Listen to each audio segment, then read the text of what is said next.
আন্তর্জাতিক ফুটবল খেলা দেখা এবং এ নিয়ে আলাপ আলোচনা করা জায়েজ আছে কিনা? আমার মা ইঁদুর মারার জন্য রাতে যন্ত্র পেতে রাখেন, সকালে উঠে আটকে পড়া ইঁদুরগুলোকে পানিতে চুবিয়ে মারেন, এটা জায়েজ হচ্ছে কিনা? আন্তর্জাতিক ফুটবল খেলা দেখা এবং এ নিয়ে আলাপ আলোচনা করা জায়েজ আছে কিনা? দেখুন, এই সমস্ত খেলাধুলা, এই সমস্ত আপনার ক্রীড়া আন্তর্জাতিকভাবে যেগুলো হয়ে থাকে বা দেশীয়ভাবে এরকম বড় বড় আসর যেগুলো হয়ে থাকে, প্রথমত এগুলোতে যে উন্মাদনা হয়ে থাকে, এগুলোতে বিনোদনের নামে যে আপনার উৎসবের উচ্ছলতা হয়ে থাকে, এটা আসলে কোনো মুসলমানের সাথে যায় না। একজন মুসলমান পৃথিবীতে বেঁচে থাকার প্রয়োজনে তার যতটুকু আনন্দ বিনোদন প্রয়োজন আছে শরীর সেটাকে অ্যালাউ করে। কিন্তু মুসলমান দর্শনগতভাবে, বিশ্বাসগতভাবে তিনি যখন বিশ্বাস করেন যে অনন্ত অসীমকালের যাত্রা, তার সামনে আখেরাত রয়েছে, এই দুনিয়া খুব সীমিত সময়ের জন্য, তিনি এখানকার আনন্দ বিনোদনকে তার জীবনের বড় বিষয় হিসেবে দেখবেন না। যারা এই জাতীয় বিষয় ইনভলভ হয়ে থাকেন, তারা সাধারণত তাদের ঈমান এবং আমলগত ত্রুটি এটার জায়গা থেকে তারা এটার সাথে ইনভলভ হয়ে থাকেন। পশ্চিমা পৃথিবীর অনেক আলেমুল আমাদেরকে দেখা যায় এটার সাথে ইনভলভ হন, যেটা আমরা ব্যক্তিগতভাবে মনে করি দুঃখজনক এক কথায়। তাছাড়া এটা ফাসিকদের বড় মিলন মেলা। বিশেষ করে আমরা দেখেছি যে ফিফা তারা তাদের ভেরিফাইড ফেসবুক পেজে সমকামিতার যে সিম্বল সেটা তারা প্রোফাইল পিকচারে স্থাপন করেছে রীতিমতো।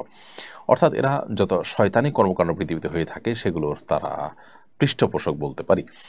তো তাদের এই সমস্ত আয়োজনগুলোতে গা ভাসানো বা সেগুলোতে নিজেকে আপনার ইনভলভ করা, মাখামাখি করা, এটা আমাদের ইমানি এবং আদর্শিক দেউলিয়া পনা ছাড়া আর কিছুই নয়। আপনি একজন মুসলিম হিসাবে আপনি যথেষ্ট রিচ এবং সমৃদ্ধ। আপনি অমুসলিম, ইসলাম বিদ্বেষী, শয়তানের অনুসারীদের কাছে কোনো কিছুর জন্য ধর্ণা দেওয়ার কোনো প্রয়োজন নেই। এটা আপনার বিশ্বাস এবং আদর্শের জায়গা থেকে আসলে যায় না।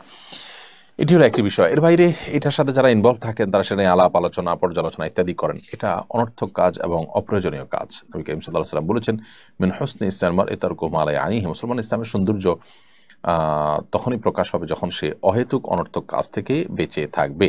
তো আপনি এই জাতীয় কাজ করছেন, সেখানে কে কি জিতলো না হারলো, এটাতে আপনার কি আসবে যাবে? তো এই জাতীয় বিষয়গুলোকে শরীয়ত অ্যালাউ করে না। অবশ্যই সেটাকে আমরা নাজায়েজ কাজের অন্তর্ভুক্ত মনে করি। আমার মা ইঁদুর আমার মা ইঁদুর মারার জন্য রাতে যন্ত্র পেতে রাখেন, সকালে উঠে আটকে পড়া ইঁদুরগুলোকে পানিতে চুবিয়ে মারেন, এটা জায়েজ হচ্ছে কিনা? দেখুন, ইঁদুর মারা মৌলিকভাবে নাজায়েজ কাজ না। যদি ইঁদুর আমাদের উপদ্রবের কারণ হয়, আমাদের ফল ফসল ক্ষতি করে, বাসা বাড়িতে ডিস্টার্বের কারণ হয়, তাহলে তাদেরকে মারাটা নিষেধ নয়, কিন্তু নির্মমভাবে মারাটা নিষেধ। অতএব ইঁদুর মারতে গিয়ে আপনার মা যে প্রক্রিয়া অবলম্বন করছেন, যে পানিতে চুবিয়ে মারছেন, এটা অবশ্যই নির্মমভাবে হত্যা করা। নবী করিম সাল্লাল্লাহু আলাইহি ওয়াসাল্লাম বলেছেন, ইন্নাল্লাহা কাতাবাল ইহসানা আলা কুল্লি শাই। আল্লাহ তাআলা প্রত্যেকটা বস্তুর প্রতি ইহসান করাটাকে ফরজ করে দিয়েছেন। ফাইদা যাবাহতুম ফাহসিনুজ যিবহাতা ওয়া ইযা কাতালতুম ফাহসিনুল কিতলাতা। যদি তোমরা কোনো পশু জবাই করতে হয়, যুদ্ধক্ষেত্রে কোনো শত্রুপক্ষকে হত্যা করতে হয়, বিচারিকভাবে হত্যা করতে হয়, তাহলে তো সেক্ষেত্রে তোমরা এহসান করবে, অর্থাৎ অনুগ্রহ করবে। সেক্ষেত্রে তোমরা অমানবিক হতে যাবে না, যথাসম্ভব মানবিক হবে এবং চেষ্টা করবে তার প্রতি যাতে কোনো অবিচার না হয় সেদিকটাকে খেয়াল রাখতে। বিধায় যেখানে যে কষ্টটা না দিলেই চলে, সেভাবে কষ্ট দিয়ে আপনার কোনো প্রাণীকেও হত্যা করা জায়েজ নাই। সেজন্য এভাবে পানিতে চুবিয়ে আপনার এই ইয়েকে আপনার ইঁদুরকে মারা জায়েজ নাই। আপনি বিষ প্রয়োগ করলেন, কোনো যদি এক আঘাতে মেরে ফেললেন, এই জাতীয় কোনো প্রক্রিয়া আপনি অবলম্বন করতে পারেন।